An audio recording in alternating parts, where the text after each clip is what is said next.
There is a moment every night when your mind disconnects from reality, and it does not happen in a way you can observe, anticipate, or remember with precision, because the very process that defines this moment removes your ability to recognize it while it is occurring. One instant, you are fully engaged with the external world, processing sound, light, time, and structured thought in a coherent and continuous flow.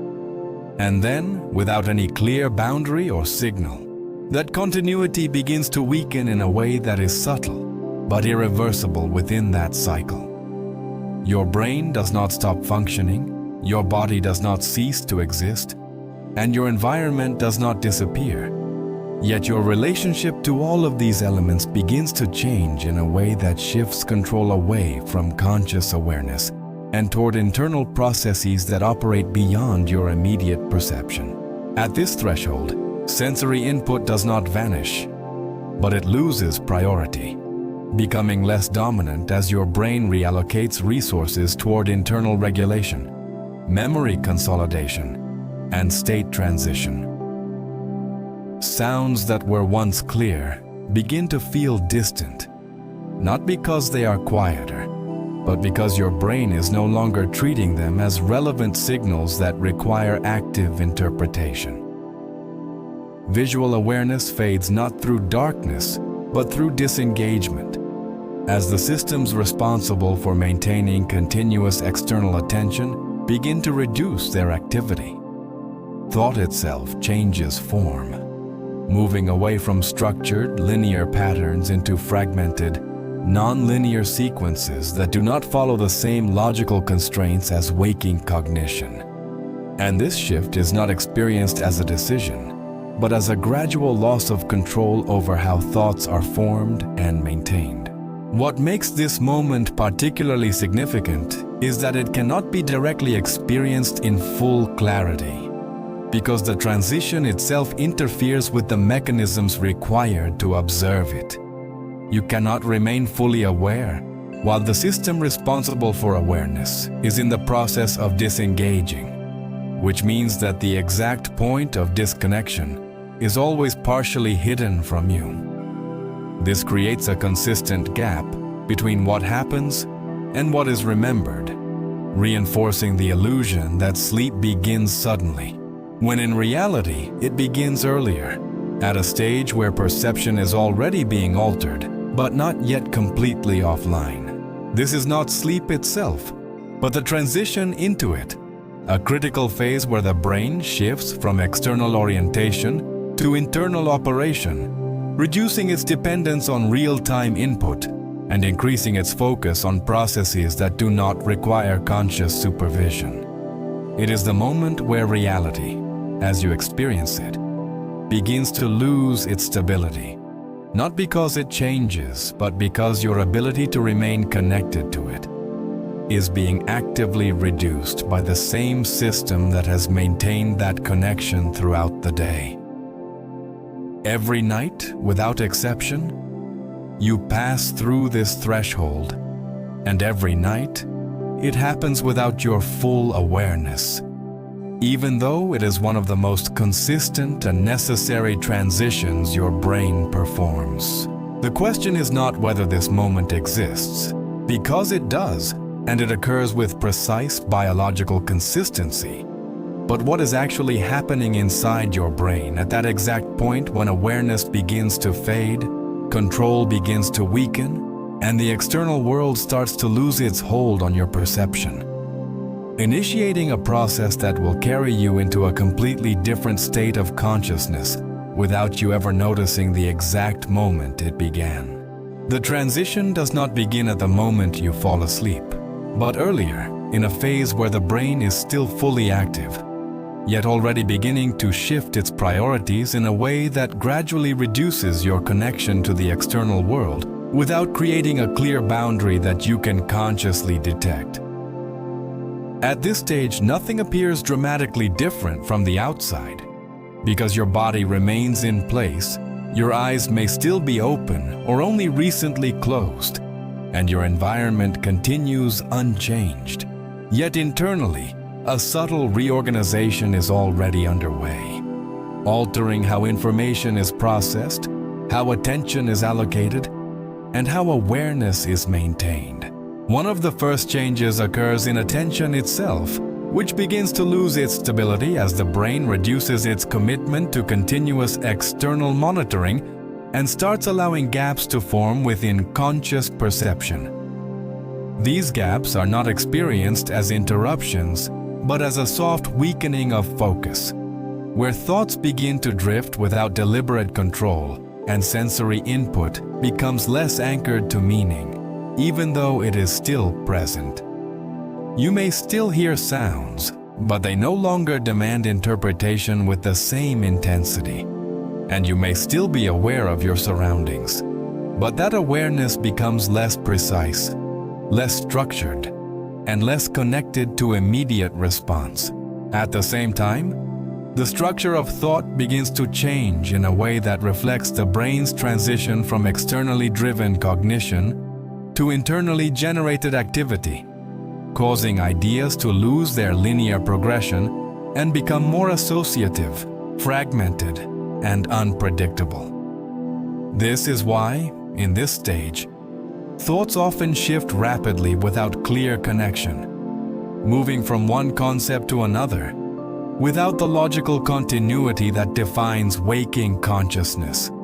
And this shift is not perceived as unusual because the system responsible for evaluating coherence is already beginning to disengage. Another critical development in this phase is the alteration of time perception, which begins to lose its consistency as the brain reduces its reliance on external cues that normally anchor temporal awareness. Moments may feel longer or shorter without clear reference, and the distinction between seconds and minutes becomes less defined, not because time itself has changed, but because the mechanisms that track it are no longer operating with the same precision. This contributes to the overall sense that something is shifting, even if that shift cannot be clearly identified or described while it is happening. Simultaneously, the brain begins to lower the threshold for internally generated imagery, allowing visual and sensory fragments to emerge without direct connection to the external environment, creating brief, often subtle experiences that resemble early dreamlike content but do not yet fully replace reality. These fragments may appear as fleeting images, incomplete scenes, or abstract impressions that arise spontaneously and fade just as quickly. And while they do not yet dominate perception, they indicate that the brain is beginning to transition toward a state where internal simulation will eventually replace external input as the primary source of experience. What makes this phase particularly important is that it represents the last stage where awareness still has partial access to both external reality and internal processes, creating a temporary overlap between the two states. However, this overlap is unstable and cannot be maintained for long because the brain is actively shifting resources away from external processing and toward internal regulation, preparing for the deeper stages of sleep where conscious awareness will be significantly reduced or entirely absent. By the end of this stage, the connection to reality has not yet been completely severed, but it has been weakened enough that control over attention, thought, and perception is no longer fully voluntary, marking the beginning of a transition that will continue regardless of conscious intention, gradually moving toward a point where awareness itself will no longer be able to maintain its hold on the external world. Act 2. When the brain begins to let go of reality. As the transition progresses beyond the initial signs of disconnection, the brain begins to reduce its dependence on external input in a more structured and deliberate way. Not by shutting it off abruptly, but by lowering its priority within the overall system of processing. At this stage, the external world is still present in full, with no actual change in the environment itself. Yet the brain is no longer treating it as the primary source of information that requires continuous interpretation and response, which creates a subtle but significant shift in how reality is experienced. This withdrawal is not experienced as loss, because the brain compensates by increasing internal activity, gradually replacing externally driven perception with internally generated content that begins to occupy more cognitive space. Sensory signals continue to reach the brain, but they are filtered more aggressively, meaning that fewer of them are elevated to the level of conscious awareness, and those that are often feel less important, less urgent, and less connected to immediate action. This is why sounds may seem distant even when they are not, and why physical sensations may still exist without triggering the same level of attention they would during full wakefulness. At the same time, the systems responsible for maintaining a stable representation of reality begin to loosen their coordination, reducing the precision with which different sensory inputs are integrated into a single coherent experience. During waking consciousness, vision, hearing, and bodily awareness are continuously synchronized to create a stable perception of the world. But as the brain begins to transition, this synchronization weakens, allowing small inconsistencies to emerge without being corrected or even noticed. These inconsistencies are subtle, but they indicate that the brain is no longer prioritizing the maintenance of an accurate external model. Another critical aspect of this phase is the increasing dominance of internally generated signals, which begin to compete more effectively with external input for cognitive resources. Thoughts become more immersive, not because they are more logical or structured, but because the brain is allocating more processing capacity to them, allowing them to expand and evolve without interruption from external demands. This creates a state where internal experience begins to feel more immediate than the external environment, even though the transition is still incomplete. The sense of control continues to weaken during this stage, particularly in relation to attention and thought direction, as the brain reduces the influence of executive functions that normally regulate focus and maintain goal-oriented cognition. Instead of directing thought deliberately, the mind begins to follow spontaneous pathways, moving through ideas, images, and impressions without the same level of oversight, which contributes to the overall feeling that awareness is becoming less anchored and more fluid.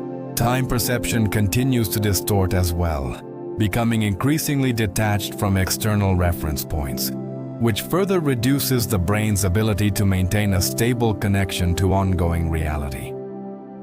Without consistent temporal anchoring, the continuity of experience begins to fragment, making it more difficult to track the progression of events in a linear way. This fragmentation is not experienced as confusion, but as a gradual fading of structure, where moments blend into each other without clear boundaries.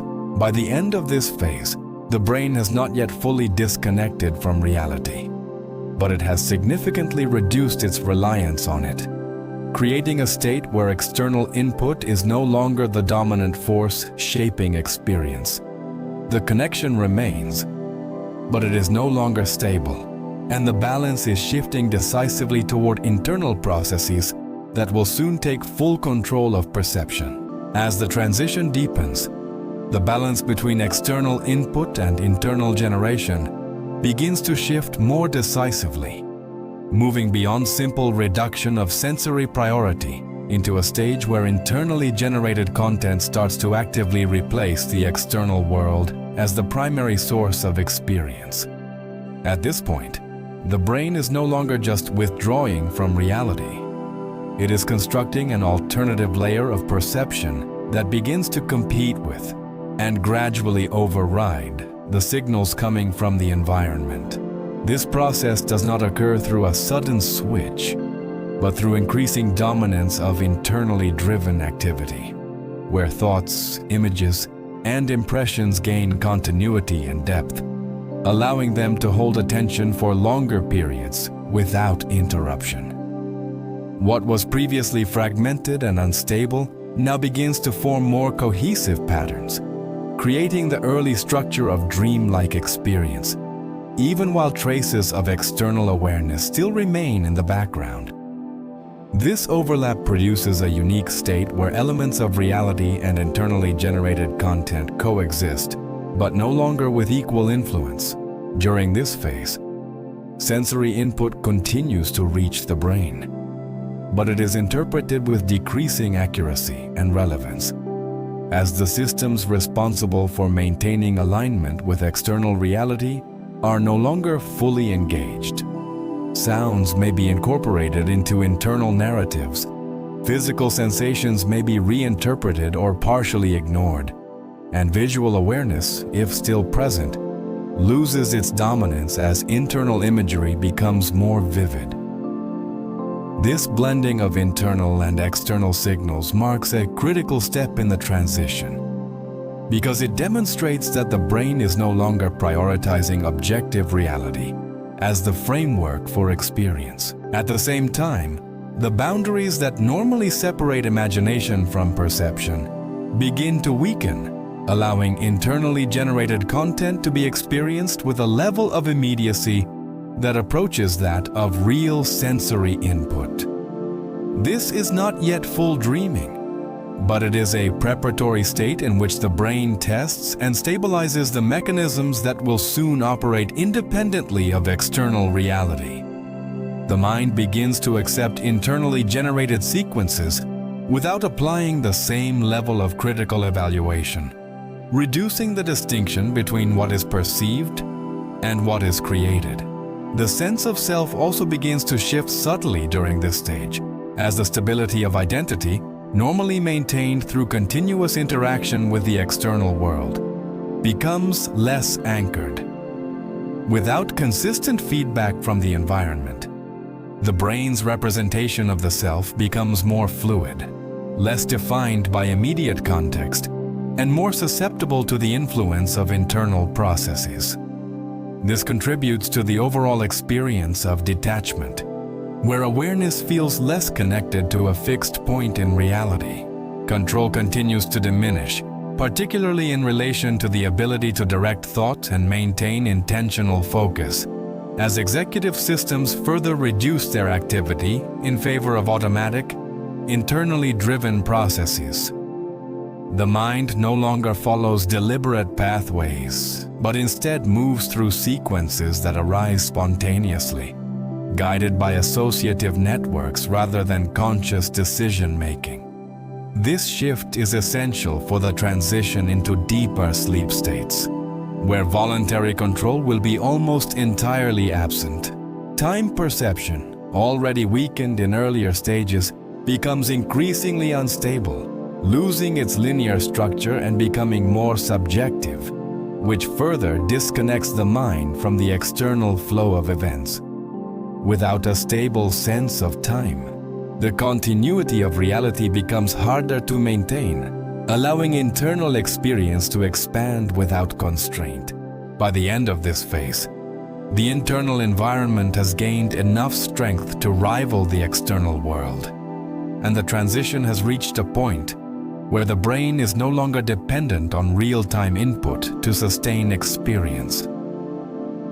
Reality has not yet fully disappeared, but it is no longer the primary framework through which experience is organized, setting the stage for the final stages of disconnection where internal processes will take complete control.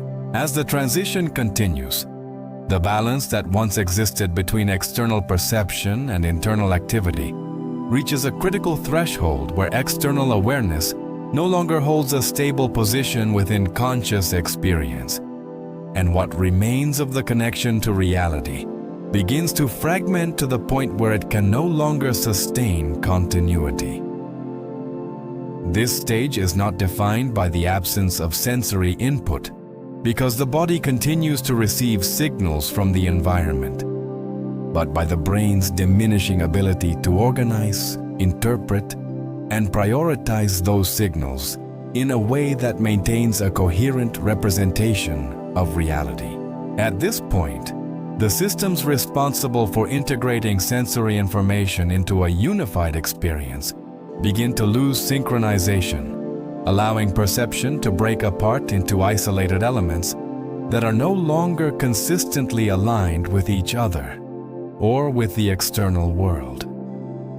Sounds may still occur, but they are no longer anchored to identifiable sources or meanings, and physical sensations may still be present, yet they fail to generate the same level of conscious response or awareness. This fragmentation does not feel like a disruption from within the experience itself, because the mechanisms that would normally detect inconsistency are also being reduced in activity. Simultaneously, internally generated content reaches a level of dominance where it begins to define the structure of experience almost entirely, creating sequences that feel continuous even as the connection to external reality weakens. What was once a background layer of thought or imagery now becomes the primary field of perception, expanding in complexity and stability as the brain reallocates more resources toward internal simulation. This shift marks a fundamental change in how experience is constructed, as reality is no longer being interpreted from the outside in, but generated from the inside out. The sense of self undergoes further destabilization during this phase, as the lack of consistent external reference points reduces the brain's ability to maintain a fixed identity tied to the physical environment. Awareness becomes less centered, less anchored, and more diffuse, allowing internal processes to reshape perception without the usual constraints imposed by real-world interaction. This contributes to the overall sensation, if it could be observed, of drifting away from a stable point of reference, even though the individual experiencing it is no longer in a position to fully recognize that shift. Control, which has been steadily diminishing, reaches a stage where voluntary direction of thought and attention is no longer possible, as executive functions responsible for maintaining focus and intentionality are significantly reduced in activity. The mind is no longer guided by deliberate choice, but by automatic patterns that arise and evolve without conscious input, further reinforcing the dominance of internally generated experience. Time perception, already unstable, effectively collapses as a reliable framework, removing the linear progression that defines waking consciousness and replacing it with a more fluid and subjective sense of sequence. Without consistent temporal structure, the continuity of external reality cannot be maintained, allowing internal experience to expand without constraint or reference. By the end of this phase, the connection to external reality has not been entirely eliminated, but it has been reduced to such an extent that it can no longer function as the primary framework for awareness, leaving the brain in a state where internal processes have taken near complete control of perception. The transition is almost complete, and the final stage will determine how the remaining fragments of external awareness are fully disengaged, allowing the mind to enter a state where reality, as previously experienced, is no longer accessible. As the transition reaches its final stage, the remaining fragments of external awareness are no longer sufficient to sustain any stable connection to reality, and the brain completes the shift that has been gradually unfolding, moving from a state where perception is influenced by the external world to one where it is entirely governed by internally generated processes. This final disconnection does not occur through a sudden interruption, but through the complete withdrawal of the systems responsible for maintaining external orientation, leaving no functional pathway for conscious awareness to remain anchored to real-time input. At this point, sensory signals may still be present at a physiological level, but they no longer reach conscious processing in a way that can influence experience, as the brain has fully deprioritized external input in favor of internal activity. The mechanisms that once filtered, interpreted, and integrated sensory information into a coherent model of reality are now operating at minimal capacity or are temporarily disengaged, allowing the internally constructed environment to become the sole framework through which experience is organized. The transition into this state is marked by the disappearance of any consistent reference to the external world, as the brain no longer maintains the structures required to distinguish between internal generation and external perception. What replaces reality is not an absence of experience, but a transformation of it, where the mind operates within a self-contained system that no longer depends on immediate interaction with the environment. This is the threshold where sleep, in its deeper sense, truly begins. The sense of self, already destabilized in previous stages, becomes fully detached from its waking identity, as the continuous feedback loop between body, environment, and awareness is no longer active. Without external anchoring, identity becomes fluid, shaped entirely by internal processes that are no longer constrained by real-world consistency or continuity. This allows for the emergence of fully immersive internal states that can unfold independently of physical reality. Control is effectively absent at this stage, as the executive systems responsible for deliberate thought, attention, and decision-making are no longer influencing the direction of experience. The mind does not choose its path. It follows internally generated sequences that arise automatically, guided by neural patterns that operate without conscious supervision. This loss of control is not perceived as loss, because the system required to evaluate it is no longer active. Time, as a structured and measurable dimension, ceases to function in the way it does during wakefulness, removing the final element that maintains continuity with external reality.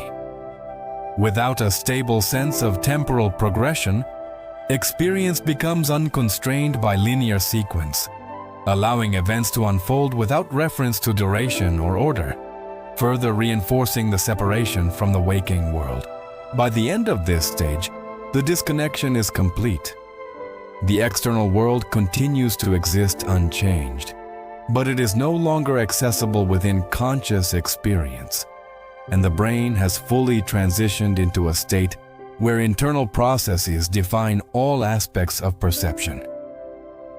The moment that began as a subtle shift in attention has now reached its conclusion, resulting in a complete separation between awareness and reality. This is the point you never notice, because noticing it would require the very connection that has just been removed.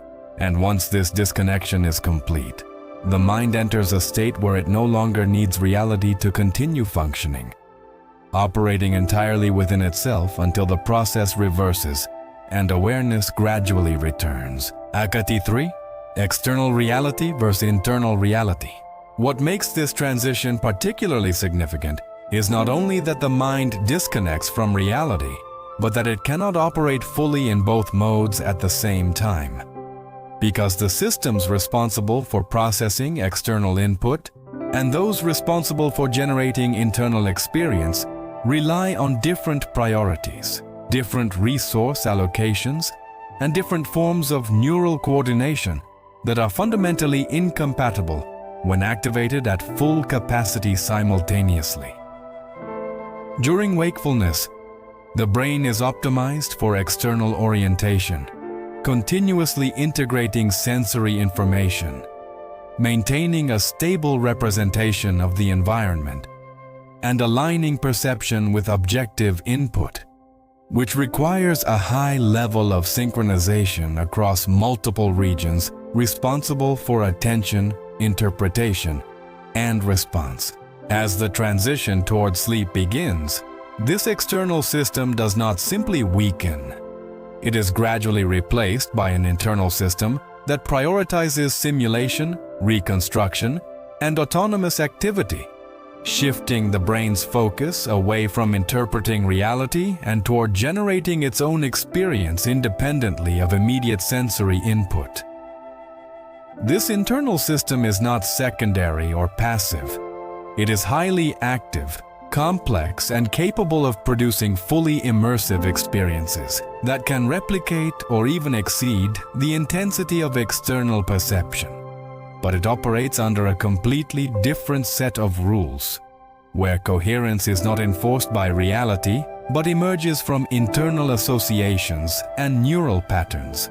The critical point in this process is that these two systems cannot maintain dominance simultaneously, because the brain does not have the capacity to fully support both external accuracy and internal generation at the same time without creating instability or conflict within perception.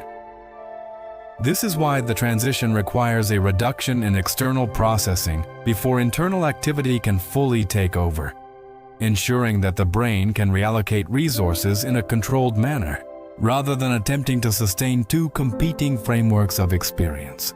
During the overlap phase, where both systems are partially active, the instability of perception becomes more apparent, as the brain struggles to reconcile incoming sensory data with internally generated content, leading to fragmented awareness and the gradual loss of a coherent external model. However, this overlap is temporary, because maintaining it would require constant correction and synchronization that the brain is actively reducing in preparation for deeper sleep states. Once the internal system gains dominance, the external system is no longer suppressed by force, but by lack of prioritization, as sensory input continues to exist, but is no longer elevated to conscious awareness or integrated into the primary framework of experience. This shift allows the brain to operate more efficiently within its internal mode, focusing on processes such as memory consolidation, emotional processing, and neural reorganization without the interference of real-time environmental demands. The separation between these two systems explains why the moment of disconnection cannot be observed directly, because observing it would require maintaining full external awareness, while the brain is in the process of disengaging from it, which is structurally incompatible. Awareness fades not because the brain stops functioning, but because it changes the mode in which it functions, moving from a state that depends on reality to one that no longer requires it.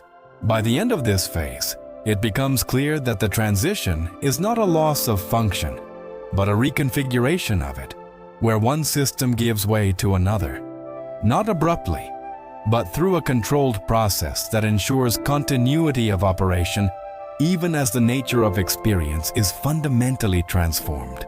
As the transition progresses from external awareness to internally generated experience, a critical limitation becomes increasingly evident.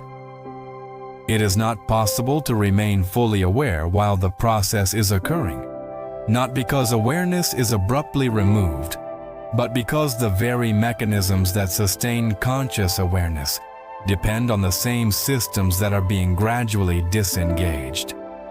This creates a structural paradox in which observing the transition in full clarity would require maintaining the exact state that the brain is actively moving away from, making sustained awareness during this phase fundamentally incompatible with the process itself.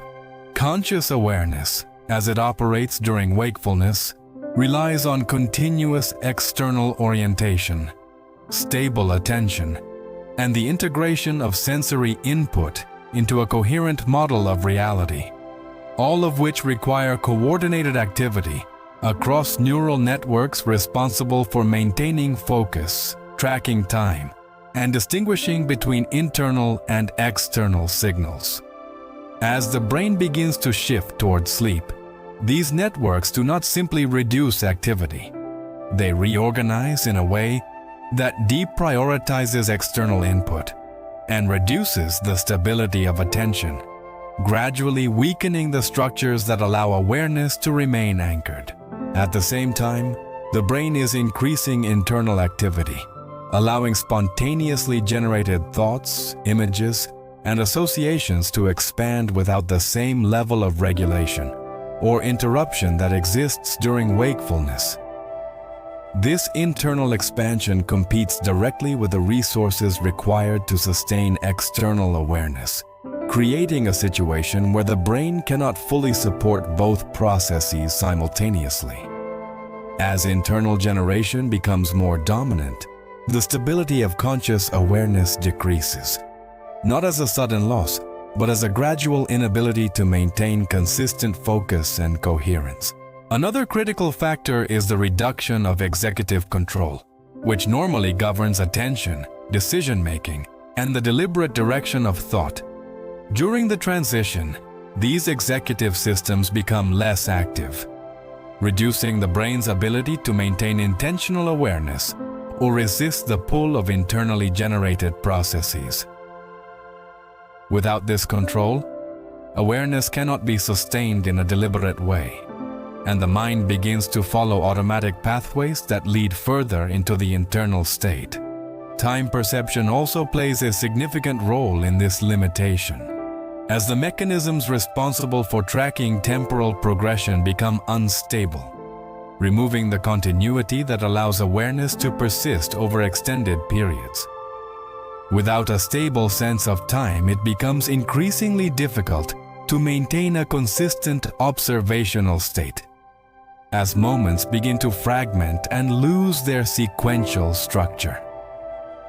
This fragmentation prevents the formation of a continuous memory of the transition, reinforcing the impression that awareness simply fades without a clear boundary. The inability to remain aware is further reinforced by the brain's filtering processes, which begin to limit the amount of information that reaches conscious awareness, both from external and internal sources, creating a narrowing of the perceptual field that reduces the overall clarity of experience. As this filtering intensifies, fewer signals are available to sustain awareness, and the remaining ones lack the coherence needed to maintain a stable sense of observation. What makes this process particularly significant is that it does not require a complete shutdown of awareness to be effective. It only requires enough reduction in stability, coherence, and control to prevent awareness from maintaining itself. The transition is therefore not defined by the disappearance of consciousness, but by its gradual inability to sustain its own continuity in the face of shifting neural priorities.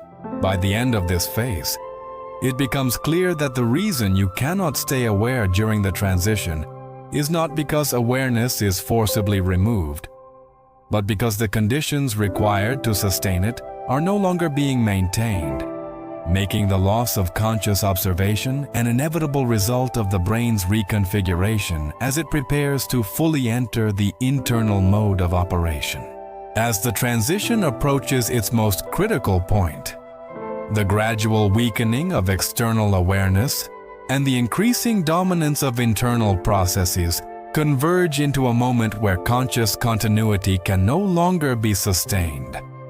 And awareness, as it exists during wakefulness, begins to fragment in a way that prevents it from maintaining a stable connection to either the external world or its own internal flow. This is not experienced as a sudden loss, but as a subtle breakdown in the mechanisms that hold perception together, where attention, thought, and time no longer align in a coherent structure capable of supporting continuous awareness.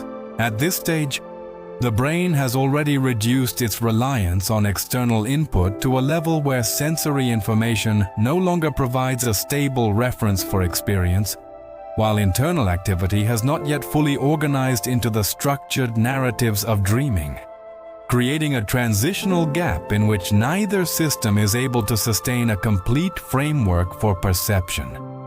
This gap is critical because it represents the last point at which awareness attempts to persist, without the support of the systems that normally sustain it, resulting in a breakdown that is both inevitable and difficult to detect from within. Thought, which previously followed a linear and directed path, becomes increasingly discontinuous, losing its ability to maintain progression from one idea to the next, as associative processes take over and generate sequences that do not adhere to logical structure or intentional direction. These sequences may appear briefly and then dissolve, replaced by others that emerge without clear origin, creating a fragmented cognitive landscape that lacks the coherence required for sustained awareness. Attention, which once anchored perception to specific elements of the external world or to deliberate internal focus, begins to lose its stability, shifting rapidly or fading entirely, preventing the mind from maintaining a consistent point of observation. Without stable attention, awareness cannot consolidate experience into a continuous stream, and perception begins to break into isolated moments that do not connect in a meaningful way. Time perception, already compromised in earlier stages, collapses further as the brain's ability to track sequential progression diminishes, removing the framework that allows awareness to perceive continuity. Without a reliable sense of before and after, experience becomes disjointed, and the mind can no longer construct a coherent timeline of events, which is essential for maintaining the illusion of continuous consciousness. The sense of self also weakens during this moment, as the integration between internal representation and external reference dissolves, leaving awareness without a stable identity anchored to a consistent environment. This contributes to the overall breakdown, as the mind loses the central point around which experience is organized. What defines this moment is not the absence of activity, but the loss of integration, where the components that normally work together to create a unified experience, sensory input, thought, attention, and time, are no longer synchronized, preventing awareness from sustaining itself as a continuous process. The system does not shut down. It loses coherence. By the end of this phase, the continuity of awareness has been broken to the point where it can no longer function as it did during wakefulness, marking the final threshold before the complete transition into a state where internal processes will fully define experience, and the external world will no longer play any role in conscious perception. As the transition completes its final progression, the moment is reached where the process can no longer be interrupted or reversed through conscious effort, because the systems required to initiate reversal, stable attention, external orientation, and executive control have already been reduced beyond the threshold necessary to re-establish a connection with reality. This point is not marked by a visible event or a distinct sensation, but by the complete loss of the conditions required for awareness to recover its previous state, creating a situation in which the transition continues forward without resistance. At this stage, the brain has fully committed to its internal mode of operation, reallocating resources in a way that prioritizes internal generation, regulation, and restructuring over external interpretation. Sensory input continues to exist at a physiological level, but it no longer competes for dominance within conscious experience, as the pathways that would elevate it into awareness are no longer active in the same capacity. The external world remains unchanged, but it is no longer accessible in a way that can influence perception or interrupt the ongoing internal processes. The defining characteristic of this moment is the absence of recovery. Not because recovery is impossible in principle, but because the system has already moved beyond the point where conscious intervention can initiate it. The brain is not resisting awareness, it has deprioritized it, allowing internally generated activity to proceed without interference. This creates a condition in which awareness, as it existed during wakefulness, cannot reassert itself until the brain later transitions back through a different process. Control, which has been steadily diminishing throughout the earlier stages, is now effectively absent, as the executive systems responsible for directing attention and maintaining deliberate cognition are no longer engaged in a way that can influence the direction of experience. The mind no longer attempts to observe or correct its state, because the structures required for such attempts are no longer functioning at the level required for conscious action. The sense of continuity, already fragmented in the previous phase, is now fully replaced by internally driven sequences that no longer depend on external reference or logical progression, allowing experience to unfold in a self-contained manner that is independent of real-world conditions. This marks the true beginning of the internal state that defines sleep, where perception is no longer anchored to reality, but is generated entirely from within the brain. What makes this point particularly significant is that it is never consciously experienced as a boundary, because experiencing it would require maintaining awareness through the exact moment when awareness becomes unsustainable. This creates a permanent gap in perception, where the transition appears instantaneous from the perspective of memory, even though it is the result of a gradual and continuous process. By the end of this phase, the disconnection from reality is complete, and the trajectory that began with a subtle shift in attention has reached a stage where it cannot be reversed from within the same state, marking the final threshold between wakefulness and the internally generated world that follows. Act 4. What happens after disconnection? Once the point of no return has been reached, the brain does not enter a state of inactivity, but rather a different mode of operation in which internally generated processes take full control of experience, reorganizing perception, memory, and neural activity in a way that no longer depends on real-time interaction with the external world. This stage represents not an absence of function, but a shift in function, where the systems that were previously secondary become dominant, allowing the brain to operate within a self-contained framework that is optimized for internal processing rather than external interpretation. At this level, the external environment continues to exist in full, with all sensory inputs still being received at a biological level. Yet those inputs are no longer integrated into conscious awareness in a meaningful way, as the brain has deprioritized the pathways that would normally elevate them into perception. Instead, internal signals generated through complex neural interactions become the primary drivers of experience, forming sequences that can range from abstract and fragmented to highly immersive and structured, depending on the stage of sleep and the level of neural activation. The brain now begins to engage more intensively in processes that are not possible during full wakefulness, including large-scale memory consolidation, emotional processing, and neural reorganization, all of which require reduced interference from external input in order to operate efficiently. These processes are not random. They follow patterns shaped by prior experience, current physiological state, and underlying neural architecture, allowing the brain to refine and optimize its internal structures in ways that are essential for long-term function.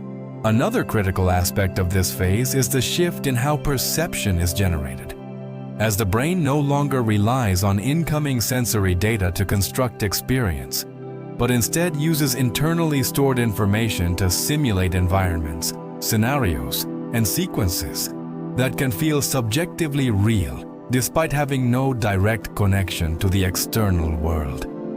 This internal simulation is not constrained by the same rules that govern waking perception, allowing for combinations, distortions, and transformations that would not occur under normal conditions of external orientation. The sense of self, already weakened during the transition, becomes further detached from its waking identity, as the brain no longer maintains continuous feedback from the body and environment that would normally anchor identity to a fixed context.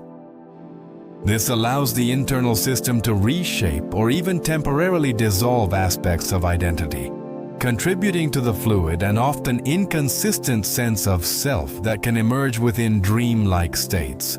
Control remains absent in the traditional sense, as the executive systems responsible for deliberate thought and intentional action are still operating at reduced capacity, allowing internal processes to unfold without conscious direction. The mind does not choose its path. It follows internally generated sequences that arise from patterns of neural activity, creating experiences that feel autonomous and self-sustaining. Time perception continues to function differently from waking consciousness, as the absence of external reference points allows internal processes to operate without strict adherence to linear progression, creating sequences that may feel extended or compressed without corresponding to real-world duration. This contributes to the sense that internal experience operates under a different set of rules, further reinforcing the separation from reality. By the end of this phase, the brain is fully operating within its internal system, having completed the transition from external awareness to internally generated experience, setting the stage for the deeper and more complex states that will follow, where the internal system will not only sustain experience, but expand it in ways that are not possible while connected to reality. As the internal system assumes full control of experience, the brain begins to organize its activity into structured sequences that form what is commonly recognized as dreams. But these are not random or chaotic constructions. They are the result of complex neural coordination in which memory, emotion, sensory fragments, and associative networks are combined into immersive scenarios that operate independently of the external world, while maintaining a sense of continuity that feels subjectively real from within the experience itself. This stage represents a significant evolution from the fragmented internal activity observed during the transition, as the brain now stabilizes internally generated content into coherent patterns that can sustain attention even in the absence of external input. The foundation of this process lies in the brain's ability to reconstruct elements of past experience, drawing from stored information and recombining it in ways that are not bound by the constraints of physical reality or logical consistency, allowing environments, events, and identities to emerge in forms that may be familiar in parts, but entirely novel in their overall structure.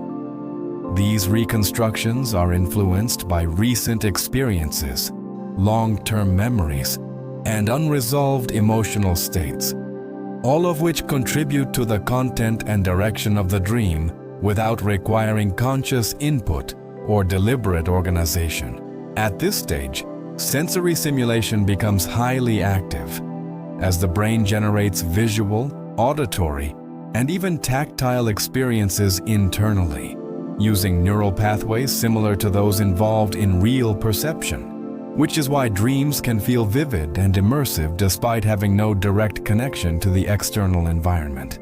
The distinction between perception and imagination is effectively removed, not because the brain cannot differentiate between them, but because it is no longer prioritizing that distinction as relevant within this mode of operation. Another critical element in the architecture of dreams is the altered role of executive control, which remains significantly reduced, limiting the brain's ability to evaluate, question, or regulate the content of the experience in the way it would during wakefulness. This reduction allows internally generated sequences to unfold without interruption, enabling the creation of scenarios that may defy logic, shift abruptly, or incorporate elements that would normally be recognized as inconsistent or impossible. The mind accepts these sequences not because they are coherent by waking standards, but because the systems responsible for enforcing coherence are not fully active. Emotional processing becomes a dominant force in shaping the structure of dreams, as the brain integrates affective states into the generated scenarios, often amplifying or reconfiguring emotional experiences in ways that contribute to memory consolidation and psychological regulation. This influence can lead to dreams that feel intensely meaningful or emotionally charged, even when their narrative structure appears disjointed or abstract. The sense of self continues to operate in a fluid and adaptable form, as identity is no longer anchored to a stable external context, allowing the dreamer to shift roles, perspectives, or levels of awareness within the experience without the constraints normally imposed by waking reality. This flexibility contributes to the dynamic nature of dreams, where the boundaries between observer and participant can blur or change without notice. Time within dreams becomes fully detached from external measurement, operating according to internal sequences that may compress or expand duration without correspondence to real-world time, reinforcing the autonomy of the internal system and its independence from external reference points. This allows experiences to unfold with a sense of continuity that is entirely self-contained, further separating the dream state from waking perception. By the end of this phase, the internal system has not only taken control of experience, but has established a fully functional framework for generating immersive, self-sustaining environments that replace external reality as the primary field of perception, demonstrating that the mind does not require the external world to create coherent experience, but instead relies on its own internal architecture to construct the reality it inhabits during sleep. As the internally generated environment stabilizes and becomes the primary framework of experience, one of the most striking aspects of this state emerges: the complete absence of doubt regarding the reality of what is being experienced, even when the content clearly diverges from the rules and consistency of the external world. This is not simply a matter of imagination becoming vivid, but a structural change in how the brain evaluates and validates experience, allowing internally generated sequences to be accepted as real without the usual processes of verification that operate during wakefulness. Under normal waking conditions, the brain continuously compares incoming sensory data with stored knowledge and logical expectations, using executive systems to detect inconsistencies, evaluate plausibility, and maintain a coherent model of reality. However, during the dream state, these evaluative systems are operating at a reduced level, which limits the brain's ability to question or challenge the validity of the experience.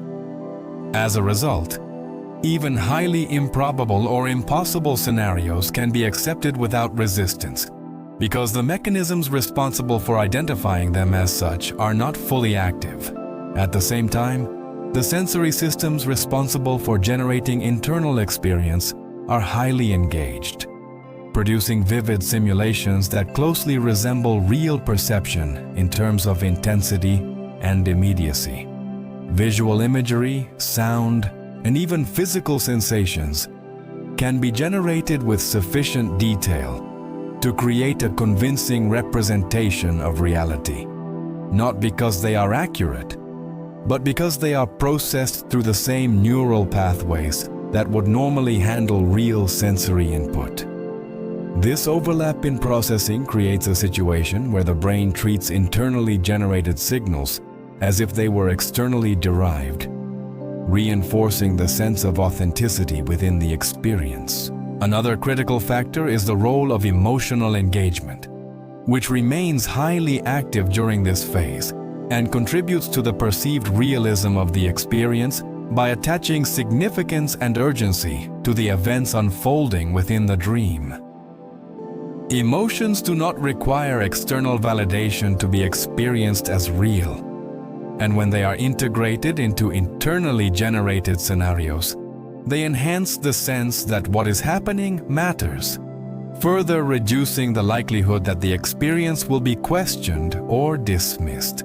The sense of self within the dream also adapts to the internal environment, maintaining enough continuity to provide a perspective from which the experience can be observed, while remaining flexible enough to accommodate changes in identity, context, or narrative without triggering the same level of critical evaluation that would occur during wakefulness. This allows the dreamer to accept shifting roles, altered environments, and inconsistent sequences as part of a continuous experience, even when they would be recognized as illogical under normal conditions. Time perception, already detached from external reference, contributes to this effect by removing the constraints that would normally help the brain detect inconsistencies over longer sequences, allowing events to unfold in ways that feel continuous despite lacking a stable temporal framework. Without a consistent sense of duration or progression, the brain has fewer opportunities to identify discrepancies, further reinforcing the internal coherence of the experience. What makes this phase particularly significant is that the sense of reality within the dream is not diminished. It is simply redefined, shifting from external validation to internal consistency, where the criteria for what is considered real are based on the brain's current mode of operation, rather than on objective alignment with the external world.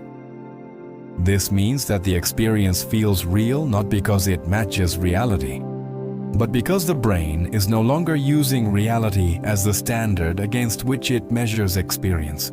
By the end of this phase, it becomes clear that the realism of dreams is not an illusion in the traditional sense, but the result of a fully functional perceptual system operating under different constraints, demonstrating that the brain can generate experiences that feel indistinguishable from reality without relying on external input, and setting the stage for understanding how and why this internally generated world eventually dissolves as the brain prepares to return to wakefulness.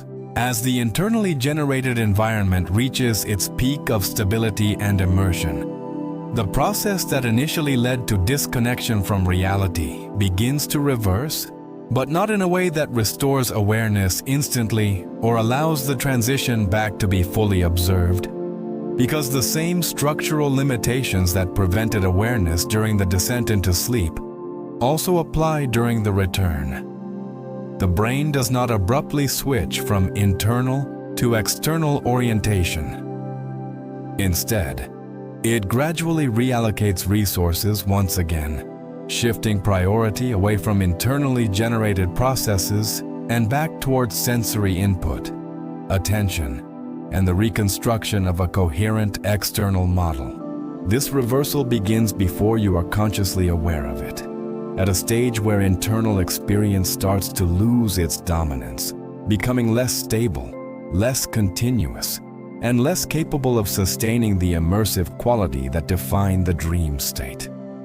The internally generated sequences begin to fragment, not because they are forcibly interrupted, but because the brain is reducing the resources allocated to maintaining them, allowing external signals to regain influence within the system.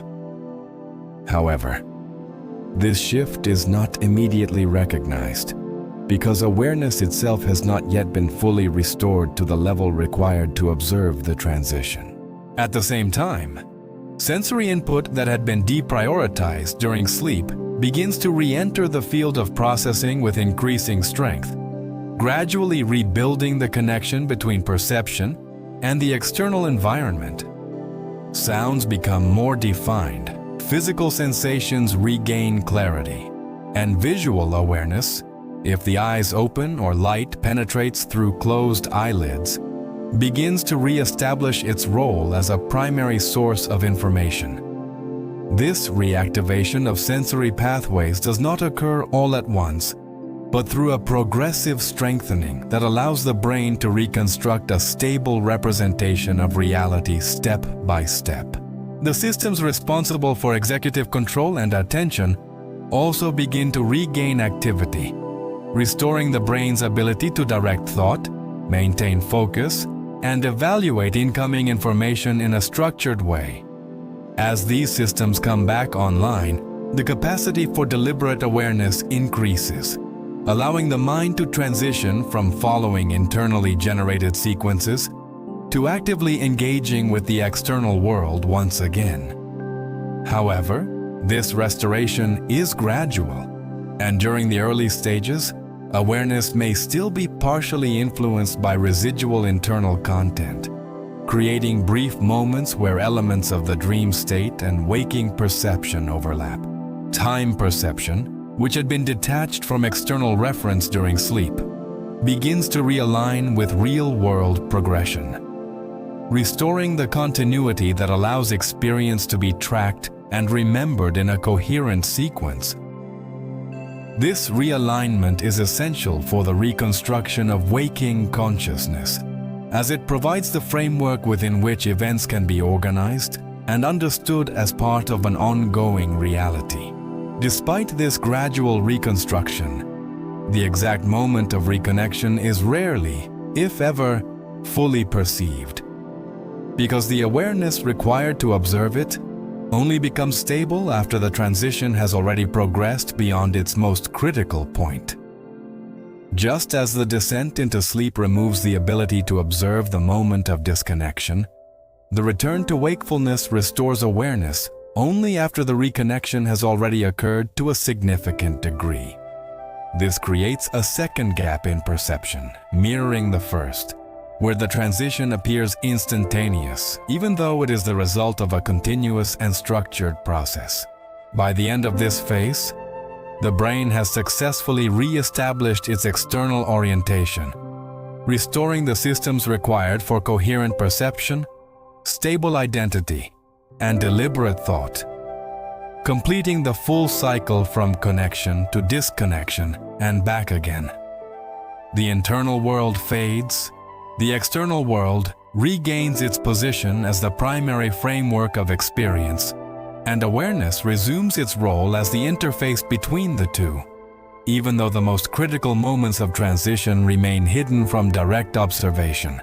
What began as an unnoticed shift away from reality has now completed its return, closing a cycle that occurs every night, consistently and precisely, without ever being fully seen from within, reinforcing the idea that some of the most fundamental processes of the mind operate beyond the limits of conscious awareness. Act 5. What the transition reveals about the mind. When the entire sequence, from connection to disconnection and back again, is observed as a complete cycle, one of the most important realizations is that consciousness is not a continuous state, even though it feels that way during waking life, because the experience of continuity is not maintained by constant awareness, but by the brain's ability to reconstruct and stabilize perception whenever the necessary systems are active.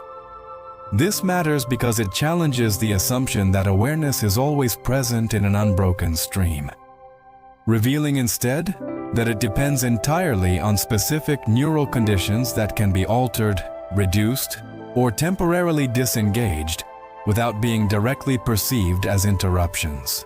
Throughout the transition into sleep, awareness does not disappear instantly, but gradually loses the structures required to sustain itself, including stable attention, coherent thought progression, synchronized sensory integration, and reliable time perception, all of which contribute to the illusion of continuity during wakefulness.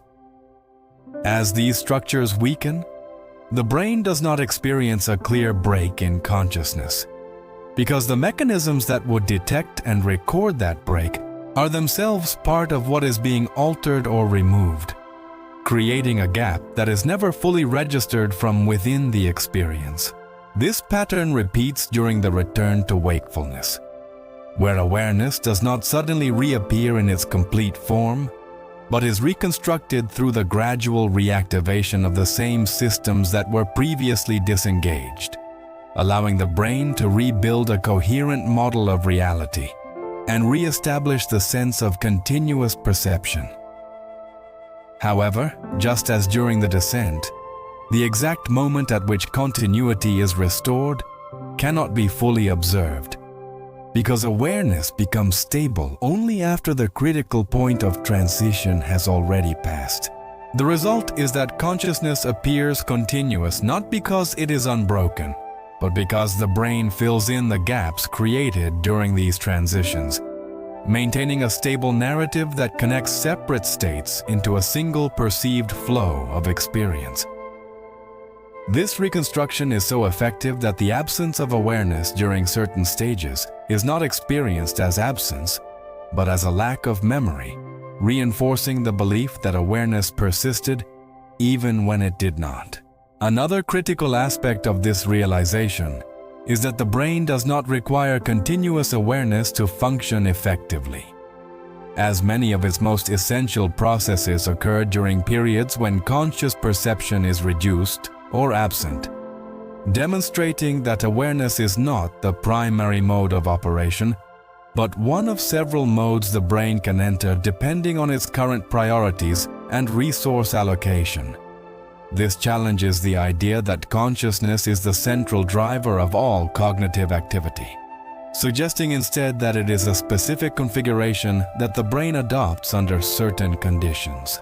By the end of this phase, it becomes clear that the continuity of consciousness is not an inherent property of the mind, but a constructed experience that depends on the presence of specific neural structures and processes, all of which can be temporarily altered without disrupting the overall function of the brain, creating the illusion of an uninterrupted stream of awareness, even though that stream is composed of segments that are not always connected in real time.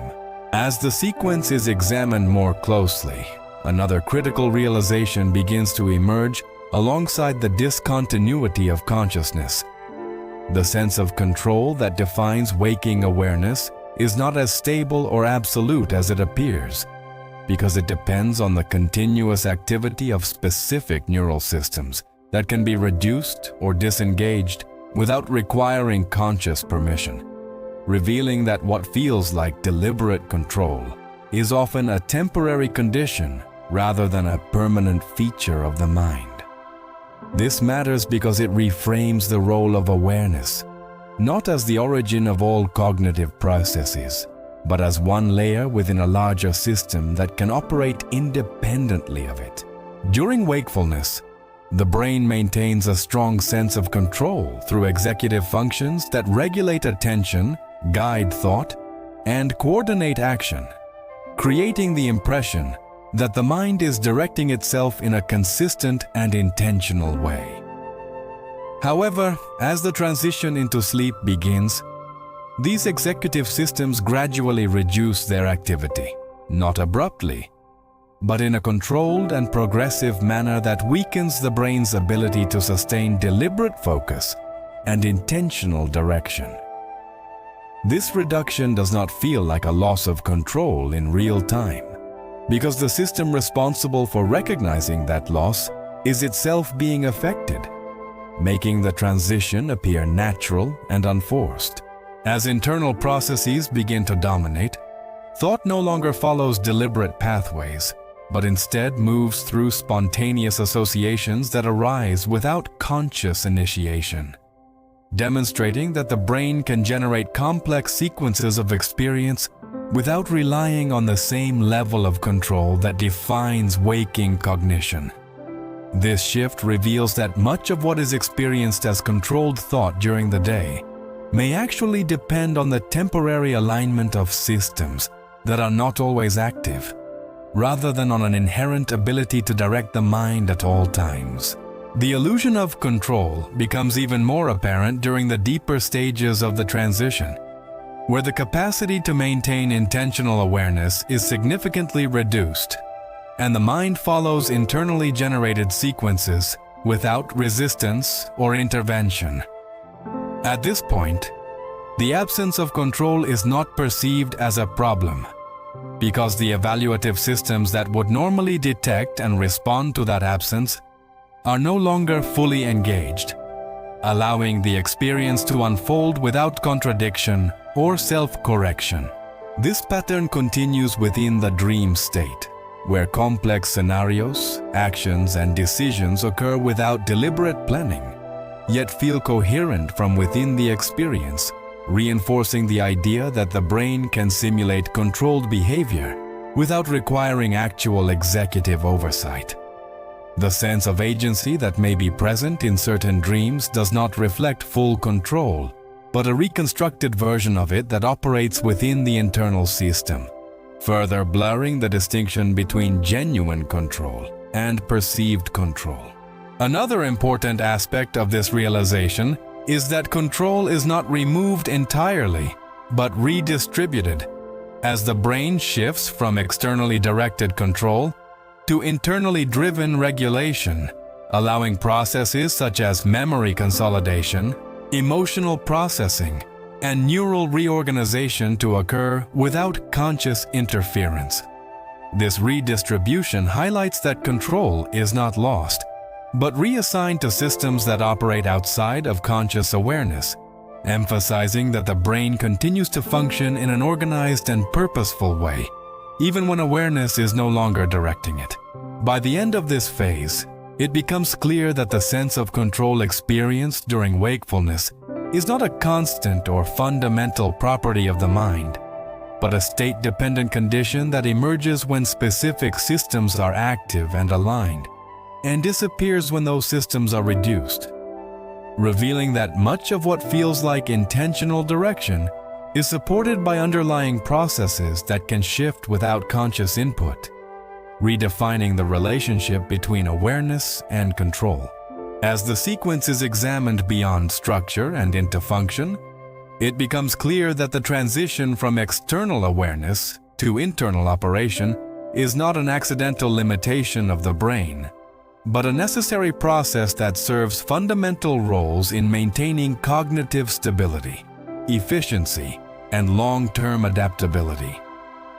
The mind does not disconnect from reality because it fails to sustain awareness, but because sustaining continuous external orientation would prevent the brain from performing processes that require isolation from real-time input, making disconnection not a weakness, but a structural requirement for optimal function. During wakefulness, the brain is continuously engaged in interpreting, filtering, and responding to external information, which demands a significant allocation of resources toward maintaining a stable and accurate representation of the environment. This constant engagement, while essential for interaction with reality, limits the brain's capacity to reorganize internal structures, consolidate memory, and process emotional experiences without interference. The transition into sleep creates the conditions necessary for these internal processes to operate more efficiently by reducing the influence of external input and allowing the brain to redirect its resources inward. One of the primary functions enabled by this disconnection is memory consolidation, where the brain reactivates and reorganizes information acquired during wakefulness, strengthening relevant connections and integrating new experiences into existing networks. This process requires a controlled environment where external interruptions are minimized, as continuous sensory input would compete for the same neural resources needed to stabilize and encode memory. By disconnecting from reality, the brain creates a protected state in which this reorganization can occur with greater precision and effectiveness. Emotional processing is another critical function that depends on this transition, as the brain uses internally generated scenarios to revisit and reinterpret experiences in a way that contributes to psychological balance and resilience. The reduction of external constraints allows emotional patterns to be explored and adjusted without the immediate pressures of real-world interaction, enabling the brain to recalibrate responses and integrate effective information more deeply into its overall structure. In addition to these functions, the brain also engages in large-scale neural maintenance and optimization during this internally focused state, adjusting synaptic connections, regulating activity across networks, and maintaining the overall efficiency of its operations. These processes are not directly accessible to conscious awareness, but they are essential for sustaining cognitive performance, adaptability, and long-term functionality. The necessity of disconnection is further reinforced by the limitations of continuous awareness, as maintaining full external orientation without interruption would create a state of constant input saturation, preventing the brain from reducing noise, reorganizing information, and resetting the systems that support attention and perception. The transition into sleep acts as a reset mechanism, allowing the brain to restore balance and prepare for subsequent periods of wakefulness with improved efficiency. Another important aspect of this process is that it occurs automatically and consistently, without requiring conscious decision or control, demonstrating that the brain operates according to principles that extend beyond immediate awareness. The transition is not optional. It is a regulated process that occurs with biological precision, ensuring that the necessary conditions for internal processing are met on a regular basis. By the end of this phase, it becomes clear that the disconnection from reality is not an interruption of function, but a reconfiguration of it, where the brain shifts from external engagement to internal optimization, enabling processes that cannot occur while fully connected to the environment. The mind must disconnect, not because it cannot remain aware, but because remaining aware would prevent it from performing the operations required to sustain itself over time.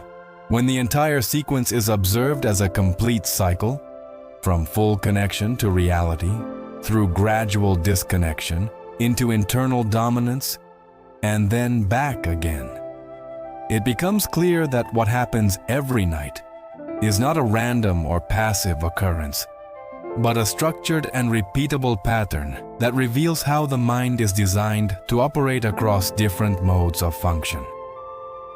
This pattern is not defined by isolated events, but by a continuous progression in which each stage prepares the conditions for the next, forming a closed loop that resets and reorganizes the system on a regular basis. The cycle begins with external orientation, where the brain prioritizes sensory input, maintains stable awareness, and operates within a framework defined by real-time interaction with the environment. In this state, perception is anchored, attention is directed, and the sense of self is stabilized through continuous feedback from the external world. This phase represents the mode in which awareness is most active, but also the mode in which the brain is most constrained by the demands of ongoing input. From there, the system begins to shift, not through abrupt change, but through gradual reallocation of resources, reducing the emphasis on external processing and increasing the influence of internal activity. This transition phase weakens the structures that sustain continuous awareness, allowing the brain to disengage from real-time input without creating a disruptive break in experience. The process is controlled and progressive, ensuring that the shift from one mode to another occurs without instability. As disconnection completes, the internal system takes full control, allowing the brain to operate within a self-contained framework where memory consolidation, emotional processing, and neural reorganization can occur without interference from external demands. This phase represents a different form of activity, one that is not oriented toward interaction with reality, but toward the maintenance and optimization of internal structures that support long-term function.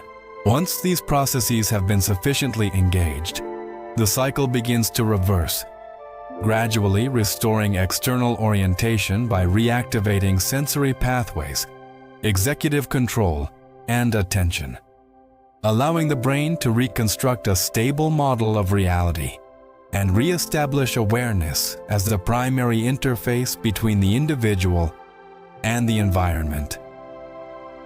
This return phase mirrors the descent, occurring gradually and without a clearly perceived boundary, completing the cycle in a way that maintains the illusion of continuity. What makes this pattern particularly significant is its consistency and precision, as it occurs every night with biological regularity, regardless of conscious intention, demonstrating that the mind operates according to underlying principles that extend beyond immediate awareness. The cycle is not optional. It is an integral part of how the brain maintains its function, ensuring that periods of external engagement are balanced with periods of internal processing. Another critical aspect of this pattern is that the most important changes occur outside of conscious observation, reinforcing the idea that awareness is not the central driver of all mental activity, but one component within a larger system that operates continuously, even when awareness is reduced or absent. The transitions between states are structured, but they remain hidden, creating the impression that consciousness is stable and continuous, even though it is constantly being reconfigured. By the end of this phase, the entire sequence can be understood as a fundamental pattern that governs how the mind shifts between different modes of operation, revealing that the nightly transition into and out of sleep is not merely a passive experience, but an active and necessary process that sustains cognitive function, reorganizes internal structures, and prepares the brain for continued interaction with reality. Act 6. Long-term implications of the nightly disconnection. When the entire cycle is examined beyond its biological function, a deeper implication begins to emerge, one that extends beyond sleep and into the nature of perception itself. Because if the mind can disconnect from reality every night, replace it entirely with internally generated experience, and then return without perceiving the exact moment of transition, it suggests that what is experienced as reality is not a fixed and continuous state, but a condition that depends entirely on the current mode of operation of the brain. This matters because it challenges the assumption that reality is something directly and consistently accessed, revealing instead that it is something constructed, maintained, and re-established through specific neural processes that can be altered without conscious awareness.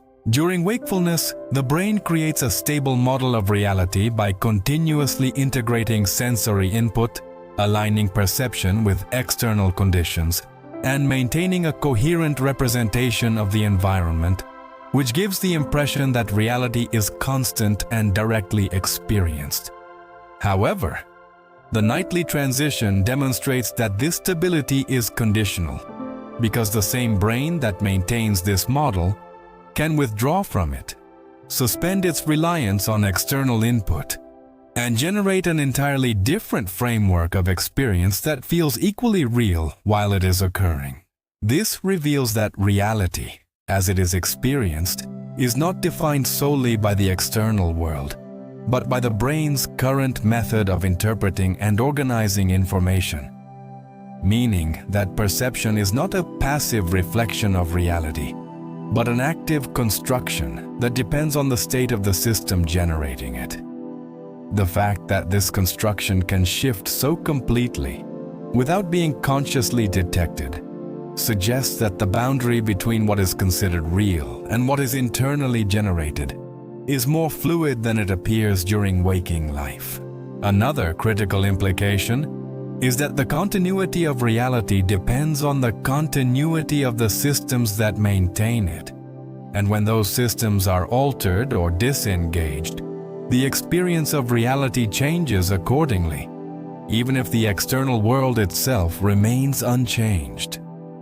This indicates that the stability of reality is not inherent to the environment, but to the processes that allow it to be perceived in a consistent way. The inability to observe the exact moment of disconnection and reconnection further reinforces this idea, because it demonstrates that awareness does not have full access to the processes that define its own operation, creating a gap between what happens and what is experienced.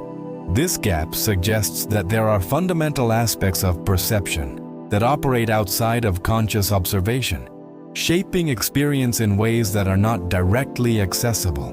By the end of this phase, it becomes clear that the nightly disconnection from reality is not only a biological necessity, but also a demonstration of how perception itself is constructed, revealing that what is experienced as reality is not a constant given, but a dynamic state that depends on the brain's current configuration, and that this configuration can change completely without being fully perceived from within the experience itself. As the implications of the nightly transition continue to unfold, it becomes increasingly evident that awareness, which during wakefulness feels stable, continuous, and self-sustaining, is in fact highly dependent on a precise balance of neural conditions that can be altered, reduced, or temporarily removed without direct perception of the change, revealing that what is experienced as a constant state of consciousness is actually a fragile configuration that must be continuously maintained in order to persist.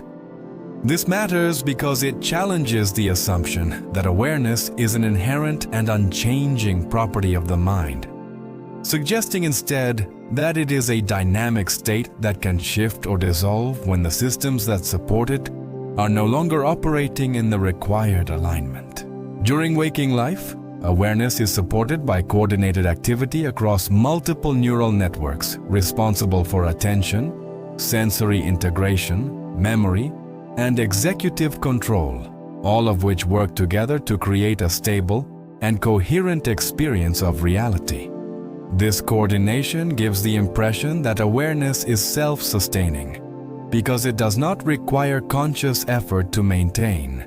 Yet the nightly transition demonstrates that this stability is conditional, as the same systems that support awareness can be gradually reconfigured, reducing their ability to sustain a continuous perceptual field.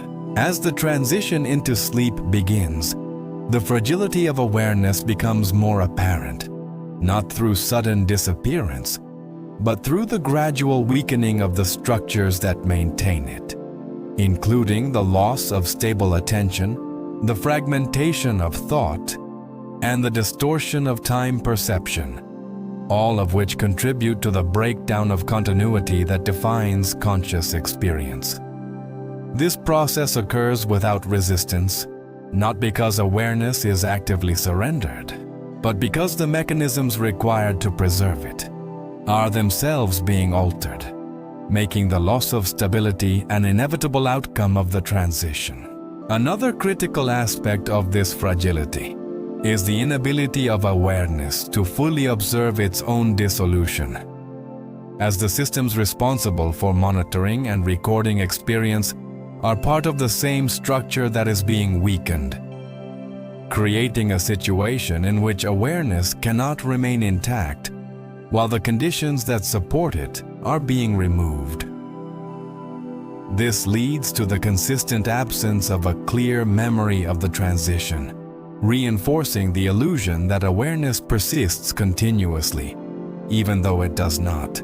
The same pattern applies during the return to wakefulness, where awareness is gradually reconstructed rather than instantly restored, depending on the reactivation of the systems that support it, demonstrating that consciousness does not simply switch on and off, but emerges from the coordinated activity of underlying processes that must reach a certain level of alignment in order to produce a stable experience.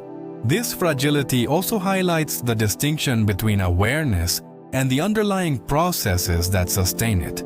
As the brain continues to function in complex and organized ways, even when awareness is reduced or absent, indicating that consciousness is not required for the majority of cognitive operations to occur. Instead, it represents a specific mode of operation that is dependent on conditions that are not always present. By the end of this phase, it becomes clear that awareness is not a fixed or permanent state, but a temporary configuration that depends on the continuous support of multiple systems working in coordination, all of which can be altered without conscious intervention, revealing that the stability of consciousness is far more delicate than it appears during waking experience, and that its persistence is the result of ongoing processes rather than an inherent property of the mind.